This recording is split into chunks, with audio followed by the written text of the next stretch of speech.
Welcome to the Scottish Property Podcast. This is a show where we aim to educate, inspire and entertain through real life stories and interviews from people in the Scottish property community. As always, thanks for listening and give us a follow on social media and subscribe to our YouTube channel. Remember to join us at our monthly networking events on the first Wednesday of every month. Tickets are available on our website. So without further ado, we'll just cut straight into this week's podcast. Okay, Brian Gilmour from Indigo Square. How are you? It's good to have you back. I'm good, guys. How are you? Thanks so much for joining us again, Brian. No problem. Great to see you. So we always do a wee market update, at the end of the month. We look back at all the news, the property news, try and update our listeners. So it's good to have you in to talk about all the kind of current affairs in the housing market and property sector, Brian. So first of all, how's your business? How have you been getting on? Yeah, we're good.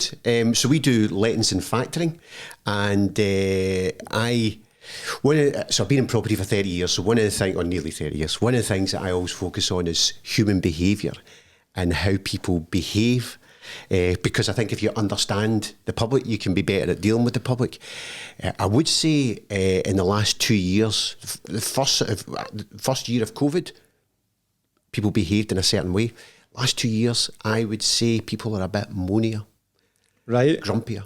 Okay, and is that on the tenant side or landlords or both? This is on factoring in particular. On factoring, right? Okay. And this, I mean, we all hate factors, right? Oh, God. No, but it actually really demonstrates. Actually, the correspondence we get through really demonstrates how people don't understand what a factor's job is. Our first email of this week was we'd written to a building saying there's one of our big things is communication. It's in everything about what we do is built on 28 years of hearing whinges about property factors. Yeah. And the first I knew about X happening in my building was when it was in my bill. So we always write to people and say, this has happened in your building, we've got X contractor out. Then the contractor's been out and this is going to be the charge on your next bill. So you can do that passive-aggressive thing of, as per previous correspondence, when somebody queries their bill. But on the first email we read on Monday morning was, for goodness sake, not another repair, just for once could Indigo Square not just do it for nothing? It's a repair on his own home.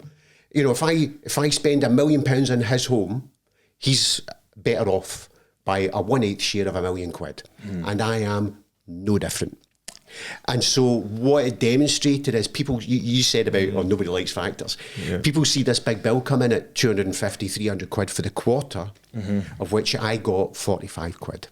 And in fact, I got less than 45 quid because the VAT man got 20% of that 45 quid. But people see this big amount and think, oh, the factor's got all this money, when actually this is money that I already paid out. I would say it's a necessary evil with factors. I hate getting the bills, but I would rather have a factor than not, because the minute you buy a property, it doesn't, something will go wrong. See, try to get the money off the other owners, doesn't just absolutely. That is the biggest challenge of property factoring, is people who've decided, got a piece of correspondence in yesterday as well from someone who more or less said there's a tenement building with a commercial unit on the ground floor. This guy's at debt collection. Anybody listening to this, they should really stick their fingers in the air, because I don't want people to know this. You can stick 2 fingers up in Scotland at anybody asking you to pay money and nothing happens to you. Genuinely. The ability for us to do anything to get people to pay the bill is virtually nil. Yeah. I can take people to court, freeze their bank account. Because they don't turn up at court, the court doesn't know who they bank with. So our sheriff officers then have to write to the head office of every bank in the UK. And it goes to head office. So how long do you think it takes to get down to branches? It doesn't get there. So people don't pay their bills. We get a guy emailing in to say, more or less, I've now got a tenant from my shop, so I'll start paying your bills now. So more or less, thanks for funding my business. And then you've got obviously the other owners, the good owners that are paying their bills. They get angry at you because they're like, well, why should I need to pay when there's other ones that are not? But you can't really do anything because... No, and that's the challenge that actually, without getting the wee violin out for the property factors, but it is the challenge of property factors of, you've got the people who don't pay you the money, and then you've got the people who do pay the money who give you the hard time because their neighbours aren't paying their bills. But we get... Because GDPR prevents me saying it's Jimmy Smith on the second floor. So I just have to be the human punch bag. And then what is it? Rule 5, Section 1 of the 2004 Tenement Scotland Act allows me to reapportion any cost. And that allows me to turn around and say, well, see, for that repair to get done, the payers are paying for it. Well, goodness, that goes down well when you propose that with people. Well, that was a great rant to get started on for the market update. So let's get in some news then, what's been happening, right? So I've sent you these articles about half an hour ago, Brian, so I'm not expecting you to know everything about what's going on. But Stephen's here to help us out anyway, what's happening. So Here's my monthly update, Nick. You actually brought something to the table today. You've been on top of the news a lot more lately. I've been noticing that. You spend a lot more time... You must be rubbing off on me, mate. You spend a lot more time in your car listening to the radio. Is that what it is? Aye, right. Okay, so first one I've got here is obviously we have the autumn statement from Jeremy Hunt, which was not really a bit of a non-event. I mean, compared to last year's autumn statement, remember when it was Liz Truss and everyone went into meltdown? So it was a wee bit kind of disappointing that there wasn't a huge announcements. And I'm just looking at, in terms of property investors and property people, what could we pay attention to? And I pulled out a thing here about the LHA rates, so local housing allowance rates. So people who are landlords that listen to this who rent to tenants on benefits. Yep. This will apply to you. Since 2020, the LHA rates have been left alone. They haven't been reviewed. So we all know what's been happening to rents. And obviously, you know, the rates that were set in 2020 are hugely outdated now. So the Chancellor has announced that they're going to obviously review the LHA rates across the UK. And I didn't realise this. I thought this was set by the Scottish Government, but it's actually the UK Government, Department of Work and Pensions, Universal Credit, benefits, all the rest of it. So, you know, obviously a good thing, you know, in terms of... Yeah, because for people who maybe don't know them, if you've got a tenant who's getting on benefits, then what they get from the state is determined by LHA, local housing allowance, and then their responsibility is often to top up the difference. And anybody who's experienced this will then find that on some occasions the tenant can't top up the difference. You then have to start taking action against the tenant for rent arrears, and then eventually what happens when they make it clear that you're going to have to evict the tenant for rent arrears, then the council steps in, makes an emergency payment to the letting agent or landlord to cover the outstanding arrears, and then you go back into that cycle and it starts all over again, because the type of person who's living that life where they're living on the margins is always going to be struggling to do it. So any help on the LHA, the argument against it, obviously, from certain sections would be, well, that's great because all you're doing is giving a free rein to the landlords to put their rents up because they know that the state will step in and pay the balance. But if you want to have the private rented sector as a sizable chunk of your housing stock, then you have to do something to deal with it. It's interesting. I never knew the council just stepped in and paid the emergency. Not always, but most of the time, because the alternative is you evict someone who's on benefit, and then that person goes and presents themselves to a police station and says, I've been made homeless, and the state's then got a legal obligation to give that person accommodation. So to avoid that whole rigmarole, the council will step in and make an emergency payment. But I mean, it's not a straightforward thing. I'm oversimplifying that process. Yeah. So they're saying that they got to reset the rates so that it will cover the cheapest 30% of properties. So it'll be interesting. I don't know how they get the data, but obviously they've got to take in what rents are at the moment over across the whole region, whether it be Glasgow City Council. They do it individual local authority. 32 councils. And then it's the 30th percentile. Yep. So that'll be interesting to see what they review those rates at. I mean, I just downloaded some prices here for the different councils, and Glasgow, obviously, where we predominantly focus on as a letting agent, the weekly LHA rate for a one bedroom in Glasgow is £113.92 per week. So, you know, you're about £450 a month or something like that. Now, you go on Rightmove just now and see if you can find a one-bedroom flat in Glasgow for £450 a month. I don't think you'll find it. I mean, the whole concept around this is supposed to be it's set at about 80% of market value. Yeah. That's the concept behind it. So you're right. What do you think, just in general, you know, obviously there is that argument where the private rented sector is just not a place for people on benefits, you know, at the moment, and just like, where are we failing here? Because people that are on long-term housing benefit or universal credit, you shouldn't really be in our sector. They should be getting provided social housing. Well, I love statistics, but sometimes you can take statistics to then create whatever argument you want, and it depends on what window you then take your snapshot of statistics. My overview would be, we were talking just before we started this about when 20 years ago in the housing market, and the average time that somebody was in a rental property in Greater Glasgow would be about 9 months. And then now the average time that a tenant's in a property is 36 months. So you can see people are living in property. So 9 months, 20 years ago, is because predominantly it was students. It was someone on secondment for their work for a brief period. It was a young person who just got their first job and were moving into a property before they could afford to buy something. And that was the sort of type of person. Now we've got more people who are living, and this is their tenure, this is where they live. They live in the private rented sector. That's their home. And that's a lot of the motivation behind a lot of the government policies is, well, if more people are going to be in there, this is their home. And you can see that because in 2000, roughly 5-6% of the housing stock in Scotland was in the private rented sector. And by 2010, it was just under 13%, 12 point something percent. And it's stayed there ever since. So we've now got around 12% of our housing stock is a private rented sector. And it's down to, we've not been building, your point about is the private rented sector the appropriate place for people on benefits? And it's partly because if the people on benefits are now, that's where they're living, so they can't afford to buy a property, so that's where they live. Well, they are beholden upon a landlord. I mean, your podcast is predominantly aimed at landlords listening and wanting to know about property. Are most of the landlords listening to this going to own every property that they rent out for the rest of their lives and longer? Are they going to then pass it down to somebody else to live in? And if the answer's no, which it probably will be, then there's tenants who are living in that property and that's their tenure that they've got to live in, who at some point are going to be faced with a knock on the door and say, you're out of this house. Yeah, it's a good point. So then there's the social argument of, your point of, is the private rented sector the appropriate place for people to be living long term? And the answer's probably no.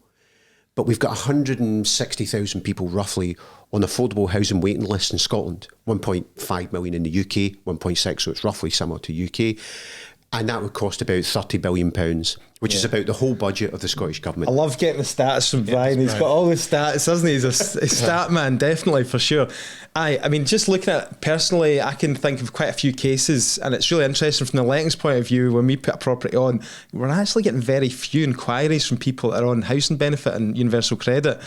Which I thought was really interesting. But what I'm thinking to myself is those people that are on benefits, just they're looking in the market for properties to rent. They just simply can't afford to move.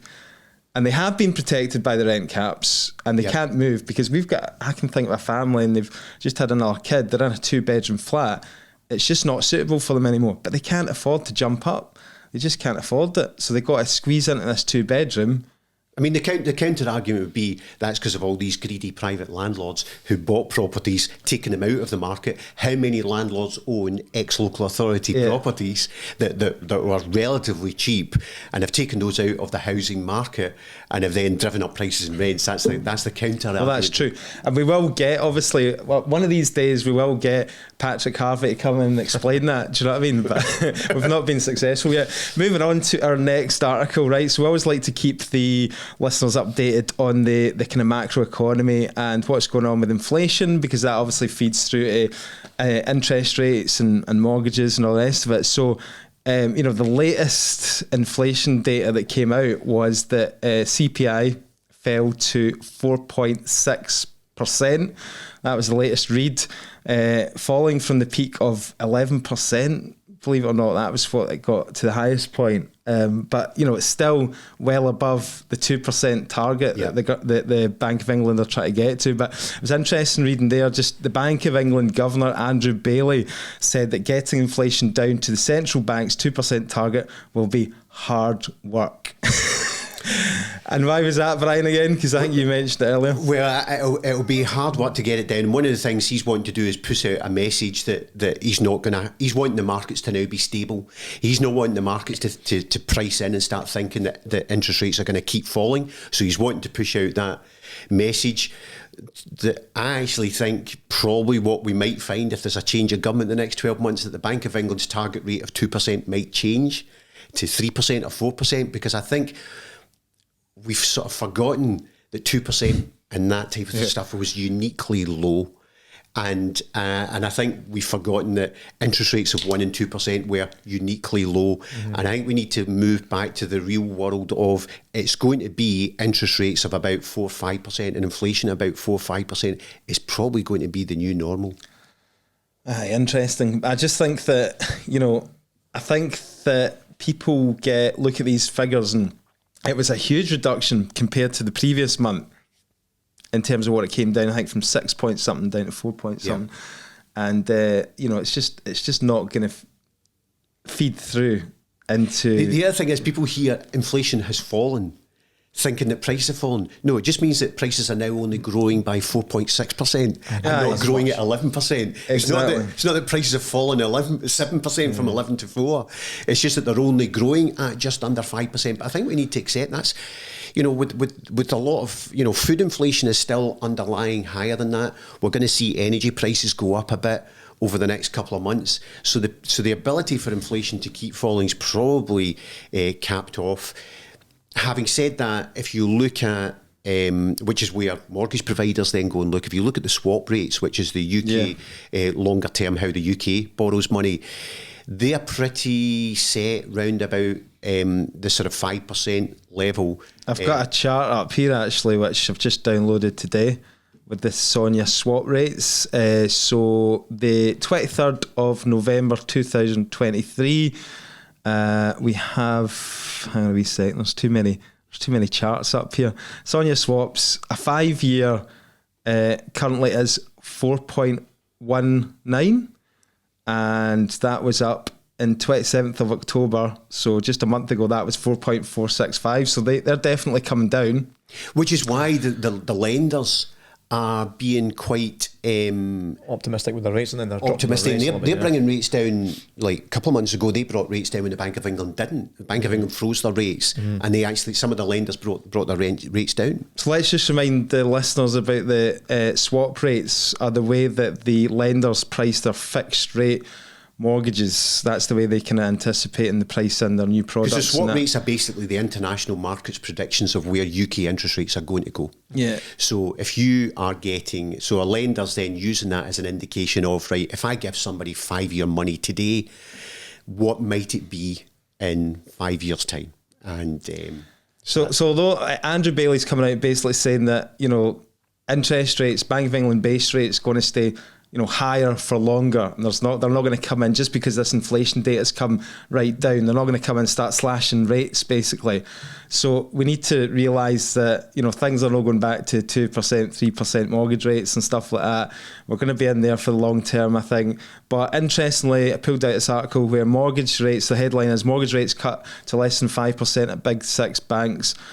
So that's not for the stuff that we deal in, company buy-to-lets and all the rest of it, but just in general across the market, there's a lot more competition there because of the reduced sort of transactions and buying in the market. So the lenders are now competing for less business, so they need to kind of start cutting. And they can take a bit of a risk because they can see the swap rates. And Goldman Sachs came out when the inflation figures came out, they revised their prediction as to when the next base rate cut would come, which is again one of the reasons why the Bank of England have come out to sort of temper the market's ambition on this. And they said that they could see interest rates perhaps dropping again by another 0.25% in February, where everybody else had been up in May when the next 0.25% cut would come. So obviously the Bank of England are trying to push back against that because things again become a self-fulfilling. If you tell people it'll be May, then they price in that it will they start pricing in about February. If you tell people February, they start pricing in now.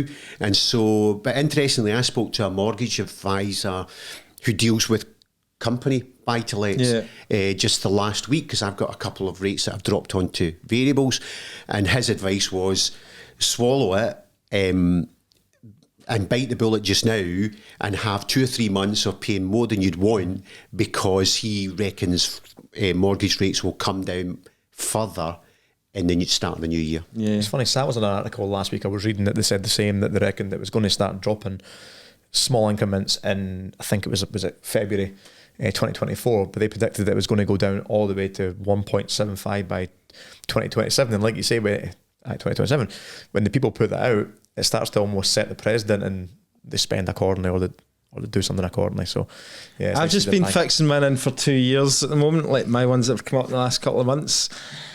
2 years, and then obviously, but you got to watch these arrangement fees, haven't you? Yeah, well, we've been hit with the arrangement fees, and hence why we fixed them on a lot for 5 years, just because I see this going on for a longer term, like they're going to hold them longer term. But I was actually thinking the other day when I was reading the article and thinking more along the bigger picture now that the panic's almost not setting in, was some of these trackers are looking more attractive now, because fixing them for 5 years, you've fixed in that bit of certainty in the portfolio. There's what I'm paying for 5 years, we can let this ride out, but you're not protecting for the potential upside that if they do drop down, then we're still on 6% mortgages.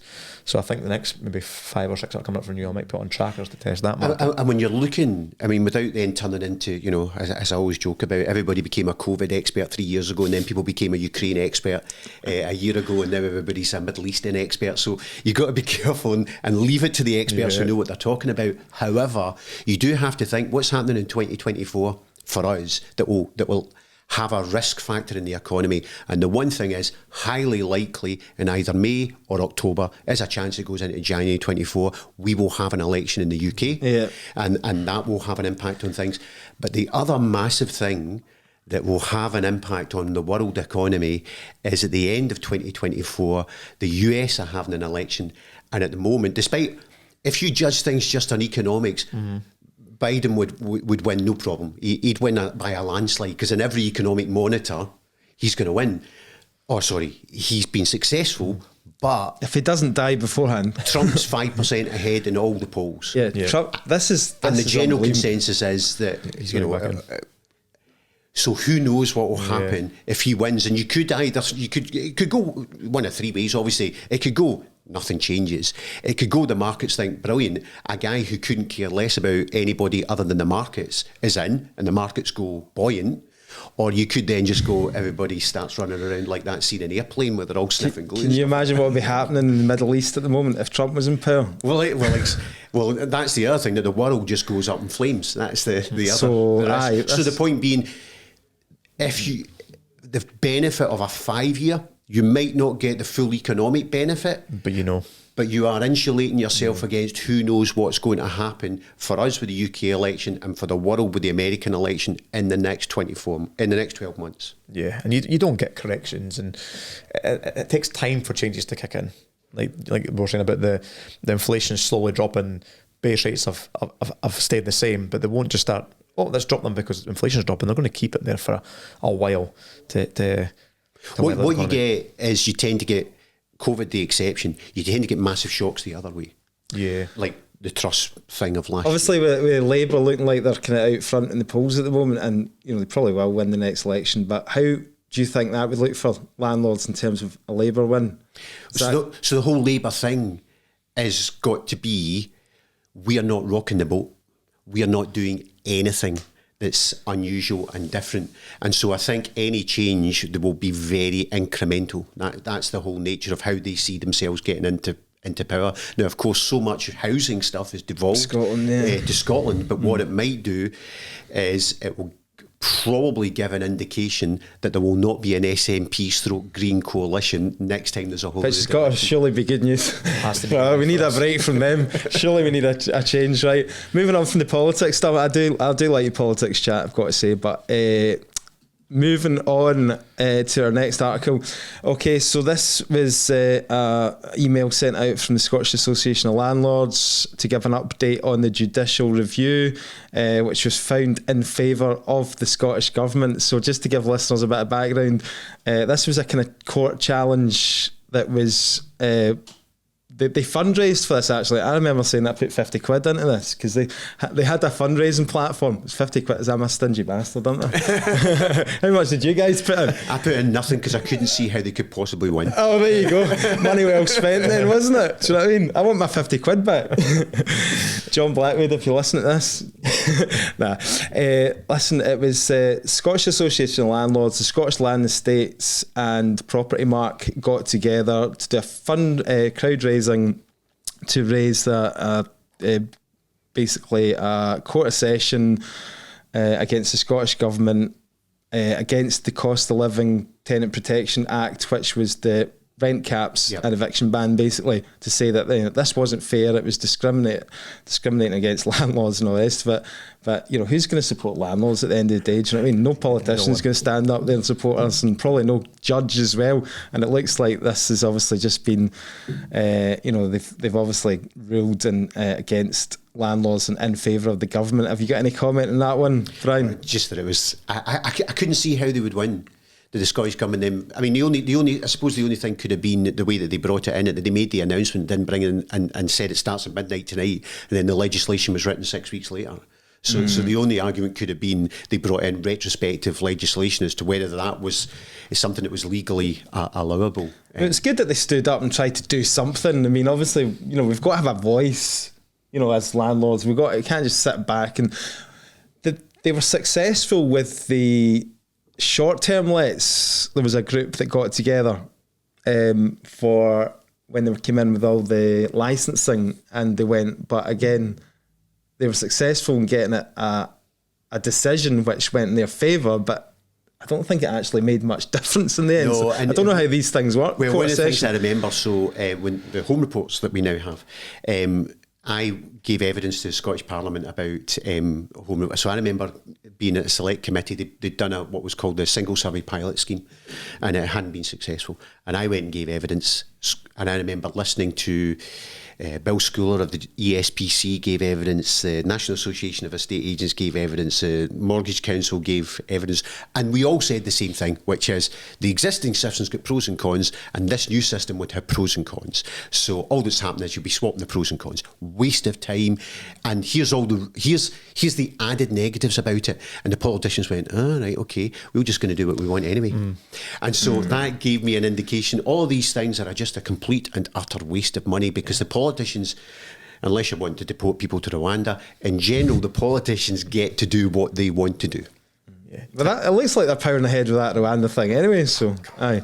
Anyway, okay, so moving on to another article that I got from Scottish Association of Landlords was the renting to those with children or on benefits. There's a new proposed legislation which, again, it all kind of feeds into the whole housing strategy to 2040, which the government have basically released, where they're given more power to more decisions in terms of security of tenure and that, for people to do what they want with their homes, to allow for pets, redecoration, and there's basically saying here the UK government's in the process of introducing new legislation, the Renters Reform Bill, which obviously doesn't apply to Scotland, but which includes provisions to make it illegal for landlords and letting agents to apply a blanket ban on renting to people who receive benefits or families with children.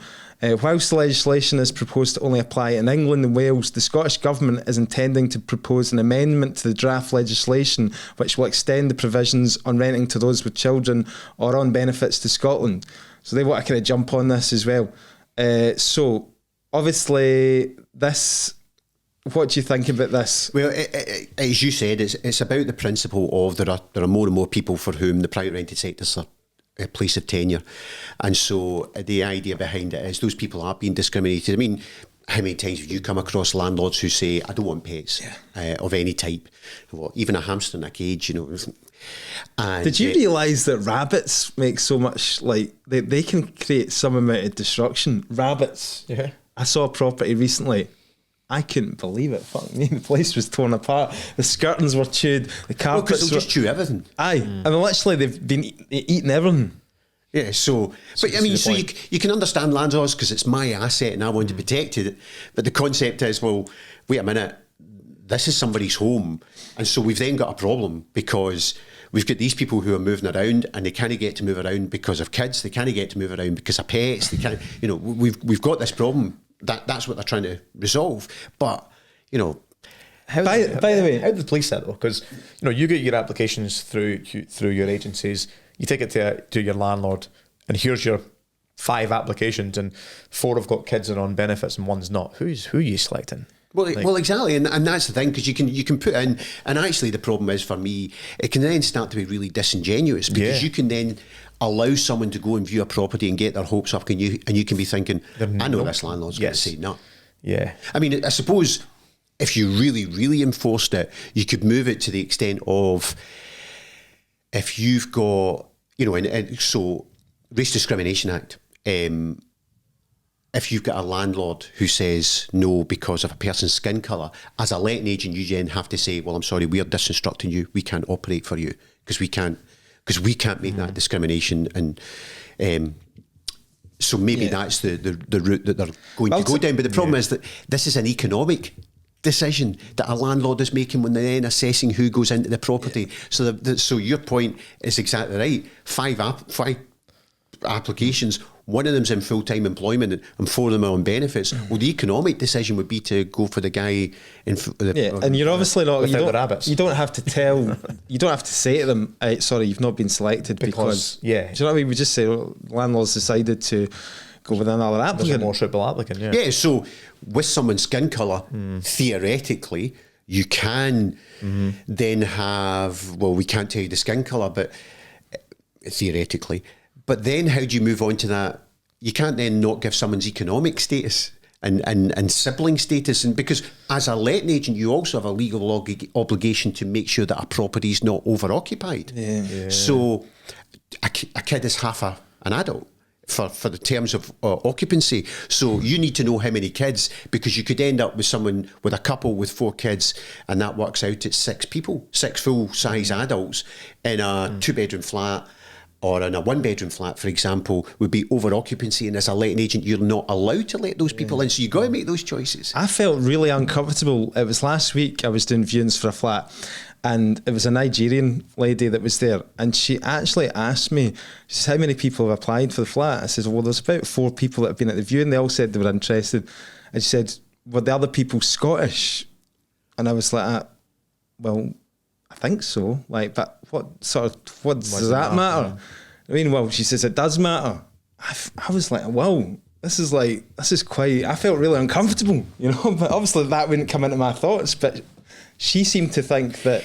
Yeah, but imagine your name is a very long, non-Scottish sounding name, and every single time you apply for a property, you get a knockback. Most of the time you don't even get to view. You would start to think, it's because of who I am. Yeah, but I've got to say, see, if anybody was considering renting to me with 3 young kids, I would say, don't consider me, because my kids are absolute savage in the house, and you want to see the damage caused to my property. So I would say kids, I think you've got a fair argument. Pets, maybe you'd be all right with, but young children, no, the destruction is severe. Well, but I mean, for me, the issue for me on all of this is that what we've got is successive governments, so to be non-political, successive governments have not built enough of social and affordable housing.